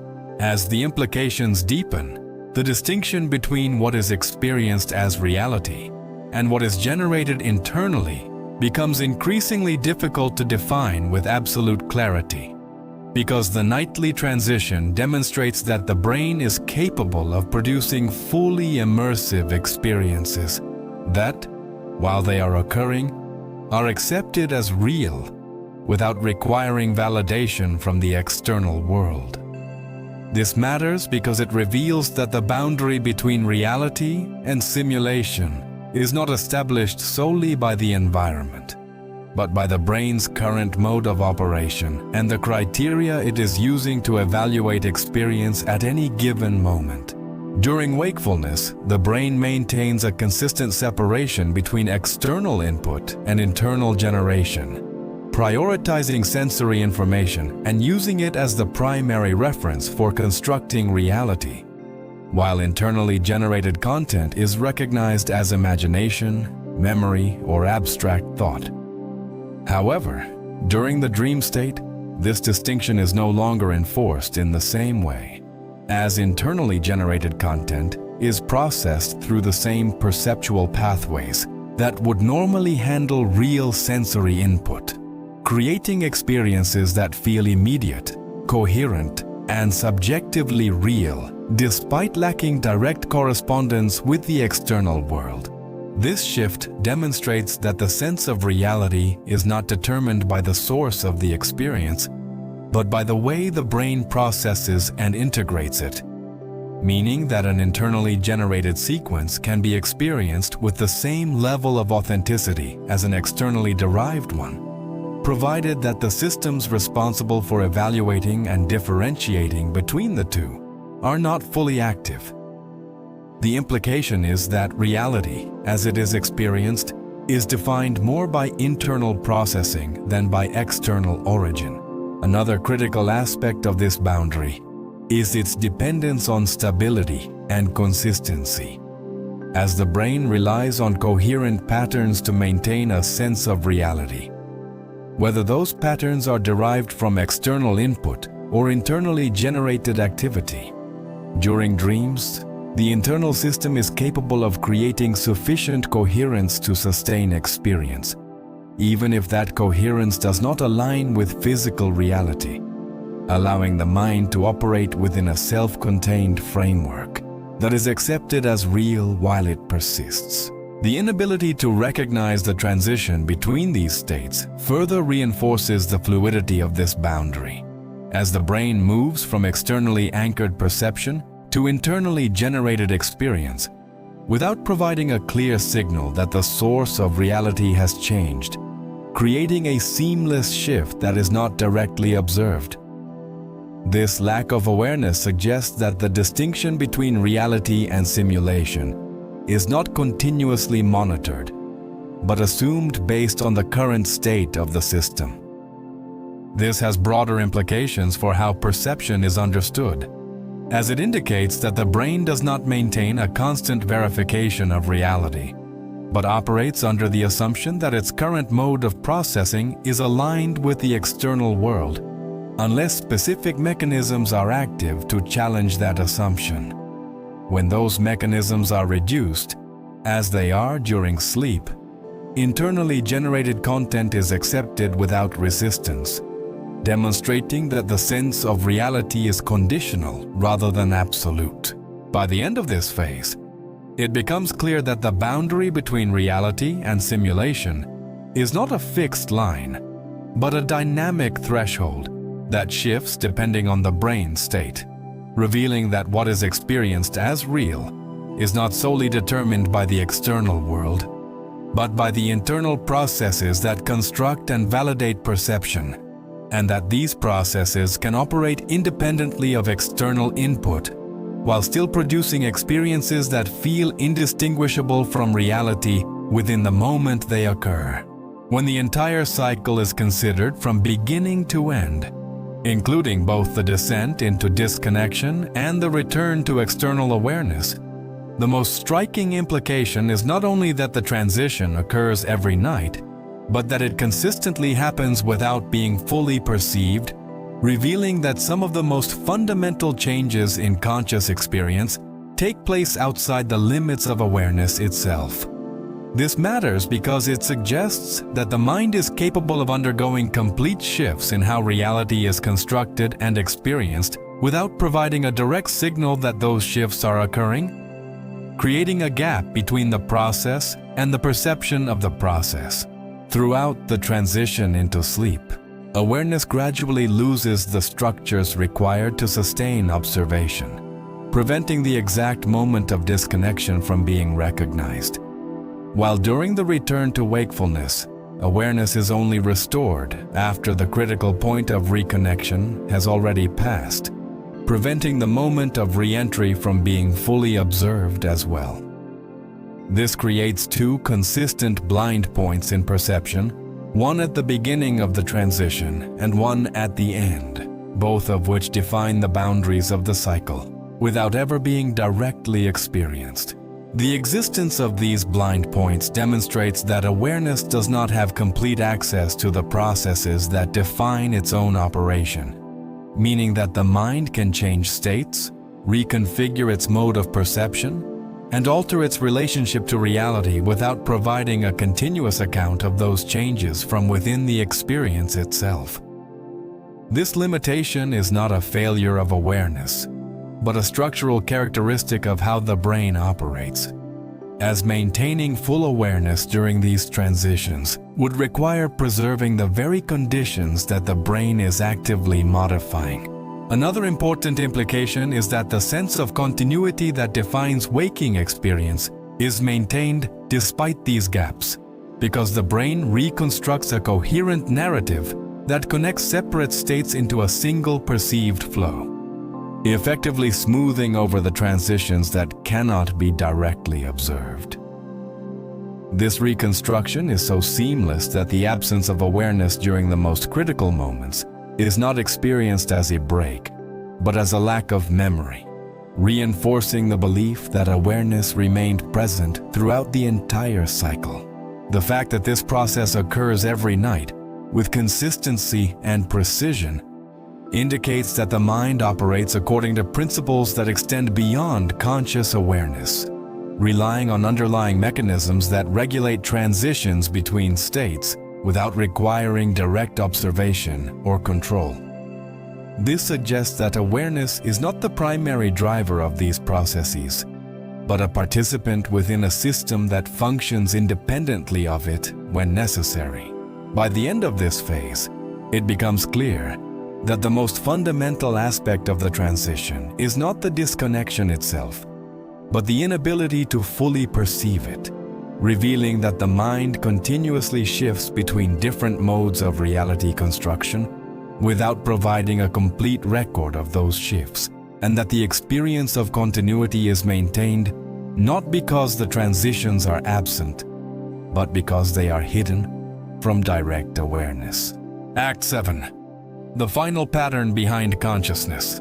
When the entire sequence is examined in full continuity, from stable wakefulness through gradual disconnection into complete internal dominance, and then back again, it becomes increasingly clear that awareness is not a continuous or self-sustaining presence, but a state that emerges only when a specific configuration of neural systems is actively maintained, and disappears when that configuration is altered, even if the underlying processes of the brain continue to operate without interruption.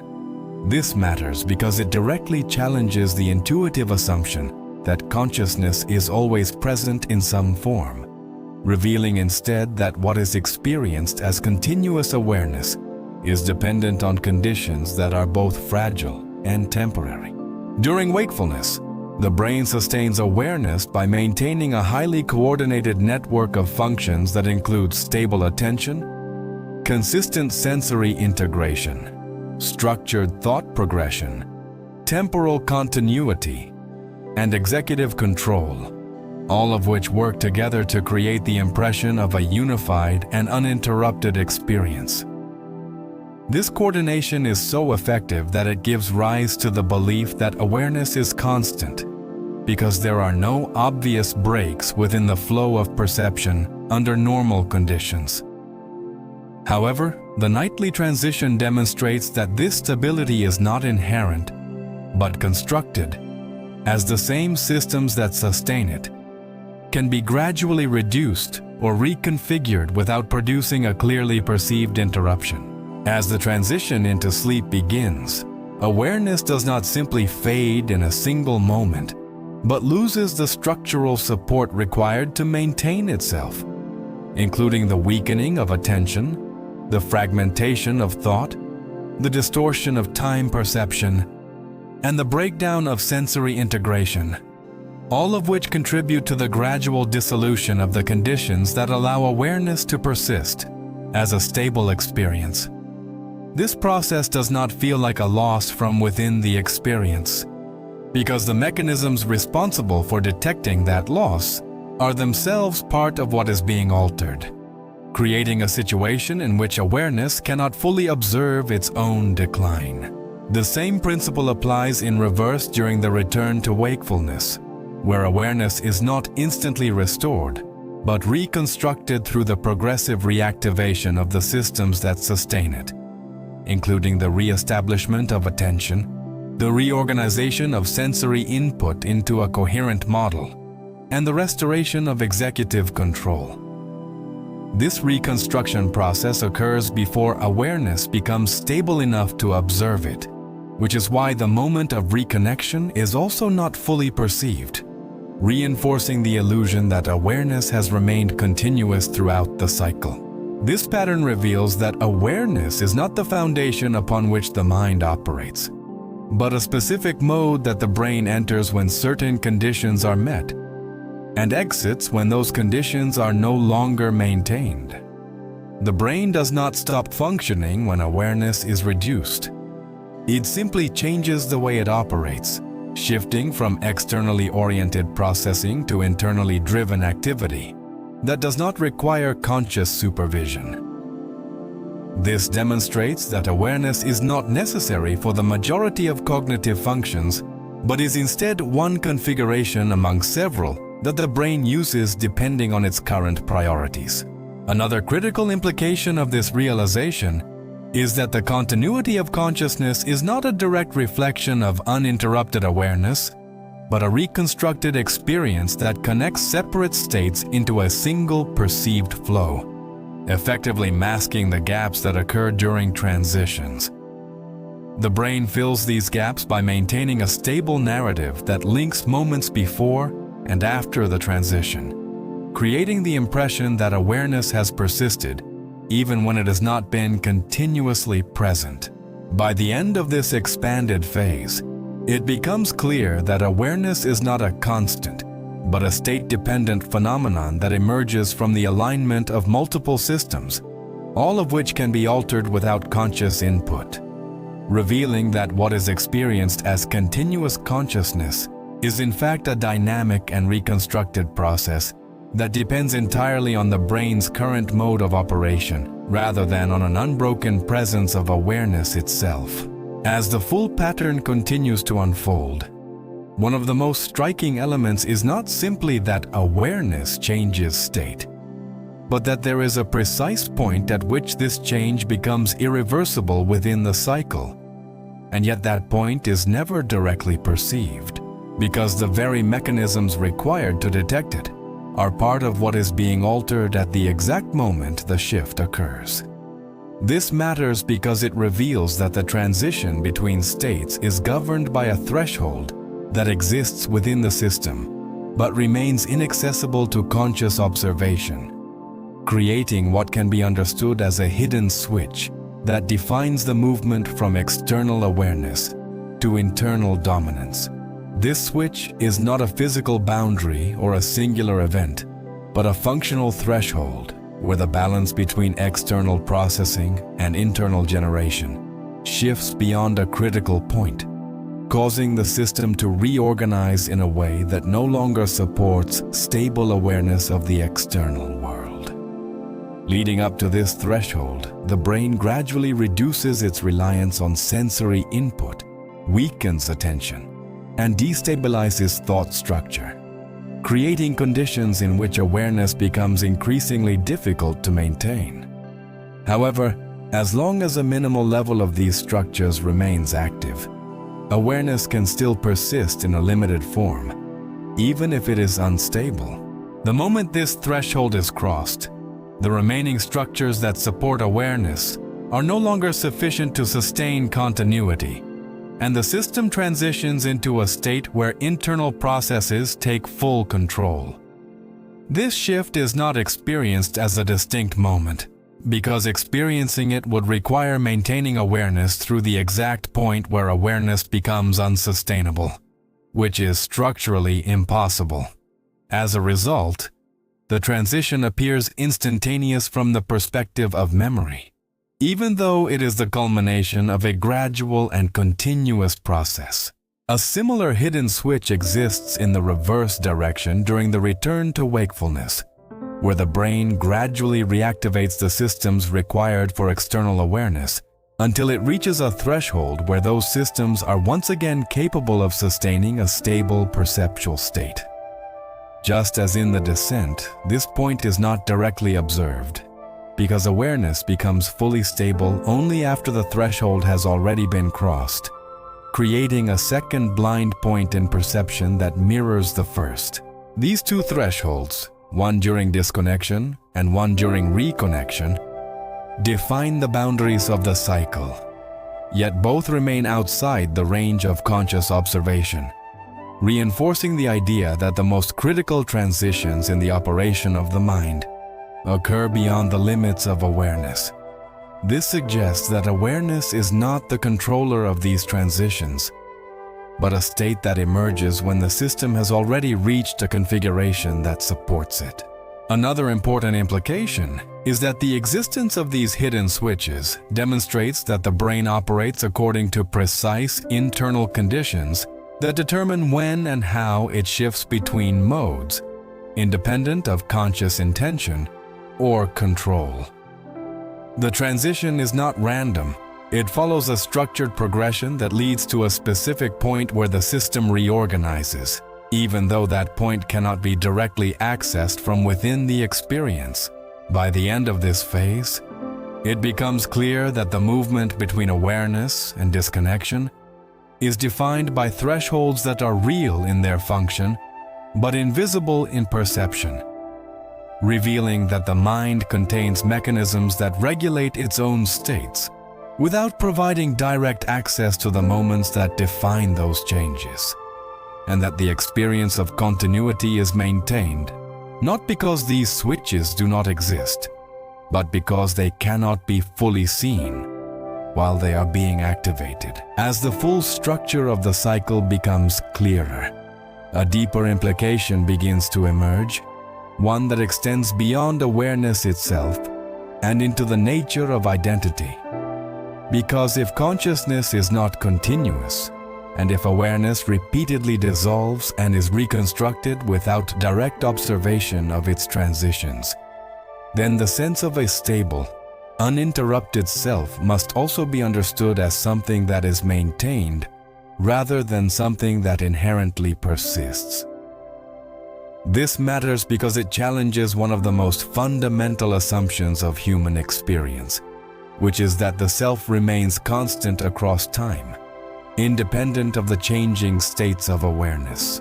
During wakefulness, the sense of self appears stable and continuous because it is supported by ongoing processes that integrate memory, perception, and attention, into a coherent narrative, allowing the mind to maintain a consistent identity that connects past experiences to the present moment. This narrative is reinforced through constant interaction with the external world, which provides continuous feedback that stabilizes identity and anchors it to a specific context. However, the nightly transition reveals that this stability depends entirely on the systems that maintain it. And when those systems are altered, the continuity of the self is no longer guaranteed. As awareness dissolves during the transition into sleep, the structures that support a stable sense of identity begin to weaken, reducing the brain's ability to maintain a consistent representation of the self.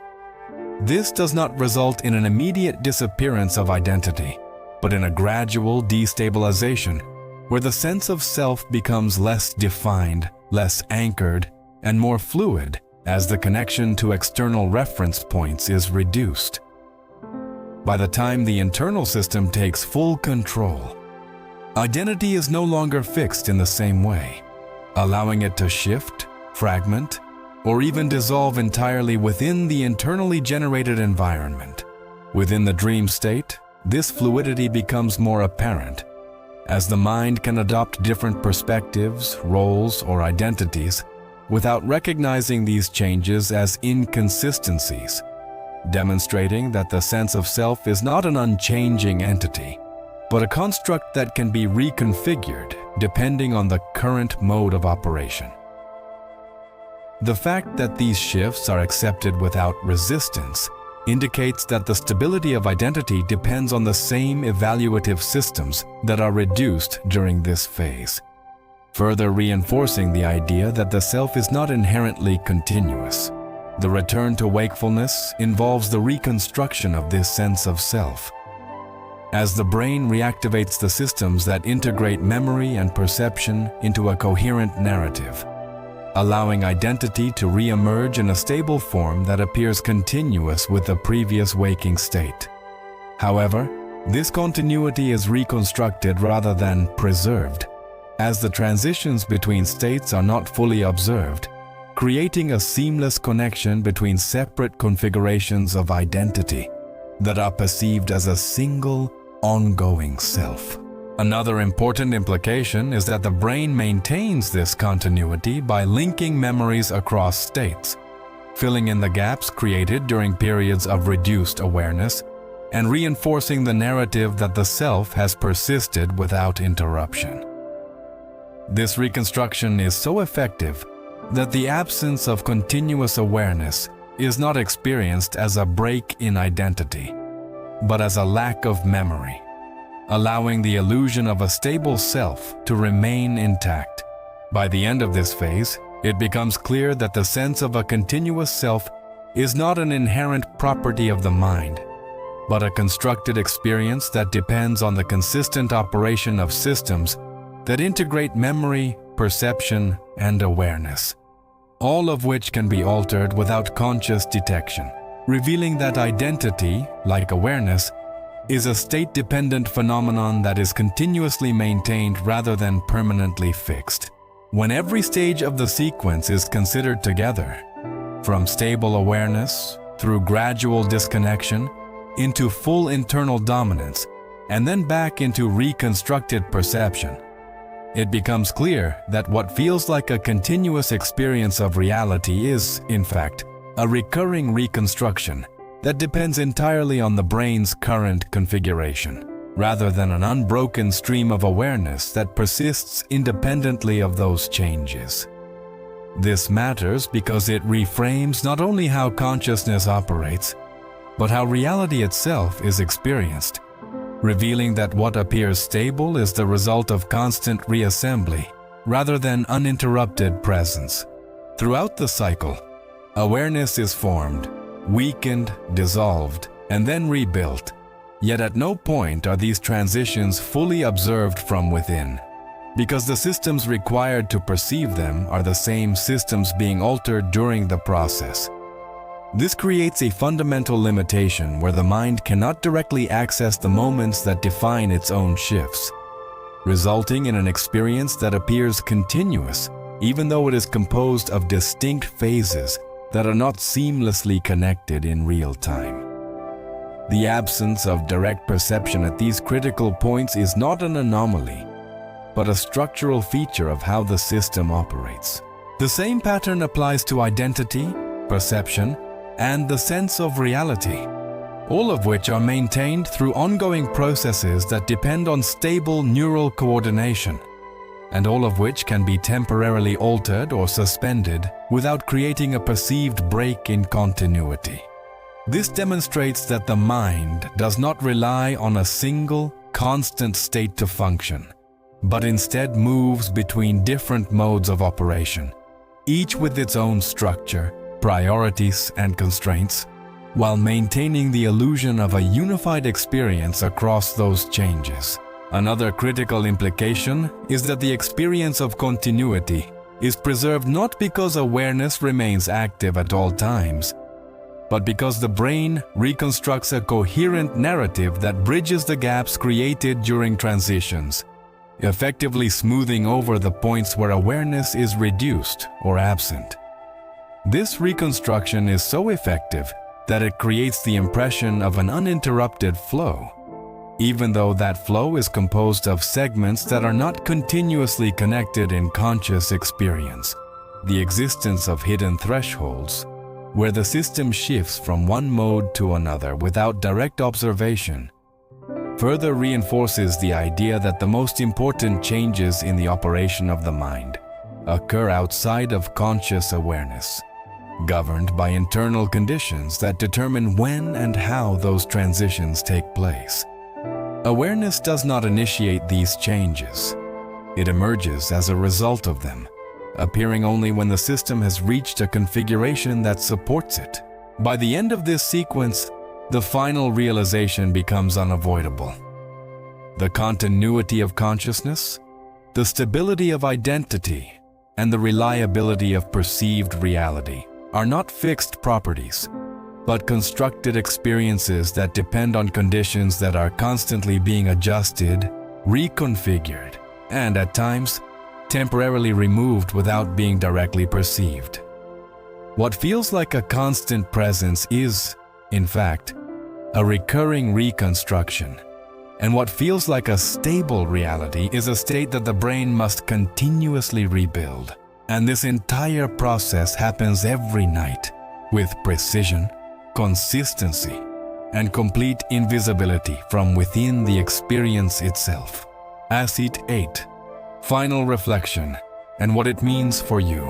When you consider everything that happens every night, the gradual weakening of awareness, the invisible threshold where perception disconnects from reality, the complete transition into an internally generated world, and the equally unseen reconstruction of awareness upon waking, it becomes clear that some of the most fundamental processes that define your experience of reality occur without your direct perception, operating beyond the limits of what you can consciously observe.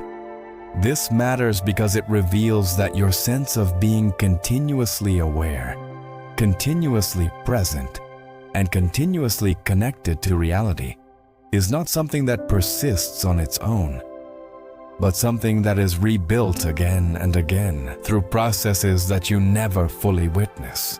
Every night, without exception, you pass through a point where your connection to the external world is reduced to the point where it can no longer sustain awareness, and yet you never experience the exact moment it happens, because the system required to notice it is part of what is being altered. And every morning, you return through a similar threshold, where awareness is restored only after the critical point has already passed, creating the illusion that you have remained continuously present, even though you have not directly perceived the moments that define that continuity. This raises a deeper question about how much of your experience is truly observed, and how much of it is constructed after the fact, based on the brain's ability to connect separate states into a single narrative that feels stable and uninterrupted. If the mind can disconnect from reality completely, replace it with internally generated experience that feels equally real, and then return without detecting the transition, it suggests that what you experience as reality is not a fixed reference point, but a state that depends entirely on how your brain is currently operating. The implication is not that reality is uncertain, but that your access to it is conditional, shaped by processes that operate outside of conscious awareness, meaning that the stability you feel is not the absence of change, but the result of constant reconstruction. The mind does not simply remain connected to reality, it repeatedly reconnects to it, rebuilding the experience of continuity each time the necessary conditions are restored. And the most important part is that you never see the exact moment when it happens. You never see the moment when awareness breaks. You never see the moment when it returns. And yet, those are the moments that define everything. If you made it this far, like the video and subscribe for more deep explorations of the mind. Tell me in the comments, where are you watching from? And what time is it there right now? And more importantly, do you think you've ever been aware of that exact moment? Or is it truly impossible to notice?